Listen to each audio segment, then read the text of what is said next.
Saint کا اجلاس جاری ہے۔ چیئرمین سینٹ صادق سنجرانی کی زیر صدارت سینٹ کا اجلاس جاری ہے، جس میں مختلف اراکین اس وقت مختلف سینیٹر اظہار خیال کر رہے ہیں۔ آج یوم استحصال کشمیر منایا جا رہا ہے۔ یوم استحصال کشمیر کی مناسبت سے اس وقت سینٹ کا اجلاس جاری ہے۔ We may now take up order number 2.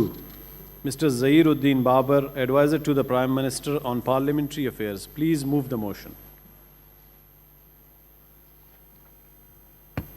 Bismillah ar-Rahman ar-Rahim. Thank you, Mr. Chairman. I move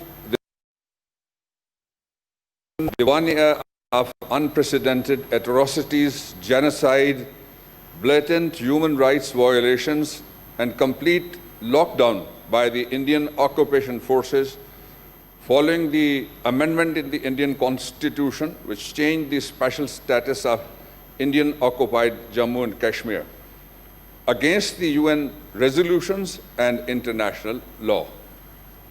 جی اور صاحب کچھ کہنا چاہتے ہیں؟ جی میں مختصر 4 باتیں آپ کی اجازت سے کہنا چاہتا ہوں۔ جی سب سے پہلے تو یہ کہ آج آپ کی اجازت سے کہنا چاہتا ہوں۔ جی سب سے پہلے تو یہ کہ آج لائن آف کنٹرول کے دونوں جانب ساری دنیا میں، پاکستان کے ہر کوچے اور ہر قریے میں اور ہر شہر میں، ہر پولیٹیکل پارٹی، پاکستان کا ہر شہری اور ہیومن رائٹس کے جو ایکٹیوسٹ ہیں وہ سارے کے سارے اس یوم استحصال میں بھارت کی مذمت اور مقبوضہ کشمیر کے مظلوم اور لاک ڈاؤن کا شکار اور بھارتی فوج کی بربریت کے رحم و کرم پر جو کشمیری مسلمان ہیں ان کے ساتھ اظہار یکجہتی کرتے ہیں۔ اس اظہار یکجہتی کے لیے میں آپ کا شکریہ ادا کرتا ہوں، پورے سینٹ کا شکریہ ادا کرتا ہوں کہ آج یہ خاص اجلاس منعقد ہوا، اور میرا احساس ہے کہ ہم پولیٹیکل ڈیوائیڈ میں اپنی اپنی سوچ رکھنی چاہیے اور اپنا اپنا نقطہ نظر رکھتے ہیں جو جائزہ رکھنا اجازت ہے، قانون کہتا ہے، آئین کہتا ہے، فریڈم آف ایکسپریشن ہے، لیکن آج کے دن ایک متفقہ، متحدہ، مشترکہ اور یکجہتی پر، ایکے پر مبنی ایک پیغام دینے کے لیے 3 جگہ ہم جمع ہوئے ہیں۔ پہلا، انٹرنیشنل کمیونٹی کو جو سو رہی ہے مقبوضہ کشمیر کے حوالے سے، جتنے بھی مظالم ہیں ان کے حوالے سے، اور بین الاقوامی ادارے۔ دوسرا، بھارت کو کہ کشمیر پاکستان کی شہرگ ہے، کسی قیمت پر، کسی حالت میں، کسی طریقے سے بھی پاکستان کشمیریوں کو نہیں بھولے گا اور کشمیر کی آزادی تک نہیں بھولے گا۔ اور جو اس کا آخری پیغام ہے نیشنل یونٹی کا، نمبر 3 جس کو میں کہتا ہوں، وہ ملک کے اندر وہ لوگ جو آج اس ہاؤس آف فیڈریشن کی طرف، آپ کی طرف، ہم سب کی طرف دیکھ رہے ہیں، ان کو ایک پیغام دینا ہے کہ when there's a need of the nation, when there's a call of the country, we can stand united always۔ دوسری بات، پاکستان کی ریاست نے ان 2 دنوں میں 2 اقدامات ایسے کیے ہیں جو ڈیکلریشن آف انٹینٹ ہے آزادی کشمیر کا پاکستان کی ریاست کی جانب سے۔ ان میں سے پہلا قدم یہ ہے کہ کشمیر جانے والے سارے راستے اب شاہراہ سری نگر کہلائیں گے، اور آزادی کی منزل، سری نگر کی آزادی تک، انڈین آکوپائیڈ کشمیر کے جتنے بھی علاقے ہیں ان کی آزادی تک، یہ منزل کا سفر وہ کسی قیمت پہ بھی پاکستان اور اس کی ریاست اور اس کے عوام کھوٹا نہیں ہونے دیں گے۔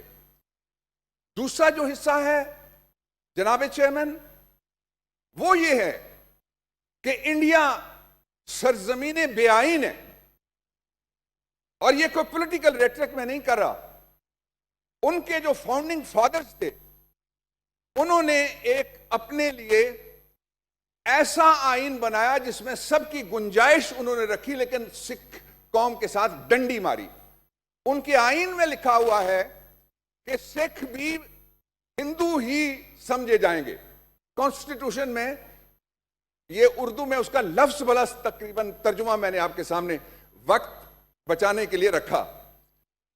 لیکن اس سرزمین بے آئین نے جو مقبوضہ بھارتی مقبوضہ جموں و کشمیر ہے اس کے سلسلے میں کانسٹیٹیوشن امینڈ کر کے پیغام دینے کی کوشش کی دنیا کو کہ وہ اقوام متحدہ کی قراردادوں کو تسلیم نہیں کرتے, بنیادی انسانی حقوق کو تسلیم نہیں کرتے, اقوام متحدہ کے یون کے ہیومن رائٹس چارٹر کو تسلیم نہیں کرتے, یورپین یونین کے ہیومن رائٹ چارٹر کو تسلیم نہیں کرتے. اس کے مقابلے میں آپ کی ریاست نے کل جو پاکستان کی نئی میپنگ انڈر دی لا, اس کے مطابق جو نیا نقشہ, جو اصل نقشہ ہے پاکستان کا, اس کو تیار کیا. مصطفیٰ ایمپیکس کیس کے مطابق سمری گئی وزارت پارلیمانی امور سے, کابینہ نے اس کو متفقہ طور پہ منظور کیا.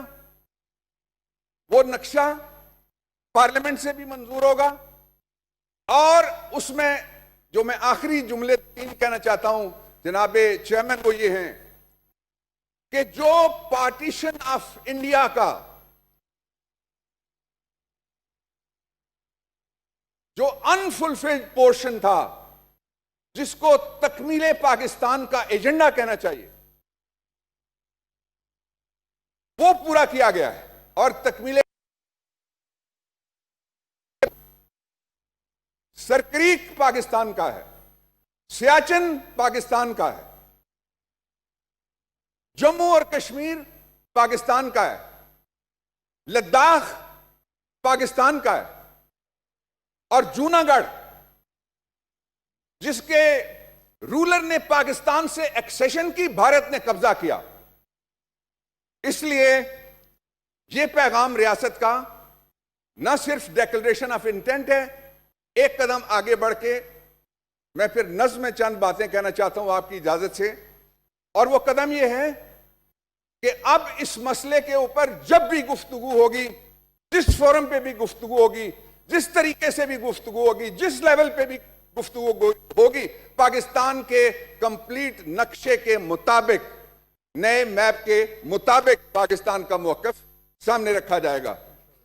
اور جو مقبوضہ کشمیر کے حالات ہیں اور وہاں جو جذبے ہیں غازی خاندانوں کے اور شہیدوں کے قبرستانوں کے, ان کے بارے میں عرض کرتا ہوں کہ میرے کشمیر اے وادی محتشم, تجھ پہ جب سے پڑے غاصبوں کے قدم, تیری تاریخ قصہ جور و ستم وادی مہرباں ہے کہ جنت نشاں, تیرے رنگین جلوے کدھر کھو گئے, تیرے بربت کے نغمے کہاں سو گئے, تیرے آنگن صدا قیامت بپا, تیری ندیوں کے پانی ابلنے لگے اور چناروں کے سائے بھی جلنے لگے, پھر تیری جھیل ڈل خودیں آدم سے تھل, سینکڑوں بے کفن لاشیں نہاں ہو گئیں خاک سرسبز وہ کھیتیاں جن میں آتی تھی یہاں ام کی داسیاں, اور جان دے کر جو حق سے ادا ہو گئے, وہ جو عظمت پہ تیری فدا ہو گئے, تیرے بیٹے جوان اور تیری بیٹیاں, ان کا خون رائے گاں جائے ممکن نہیں, ظلم فاتح ہوا کیسے کر لوں یقین, یہ سلاسل کا شور اور یہ غاصب کے طور خون شہداء کی سرخی مٹا پائیں گے, حق پرستوں کے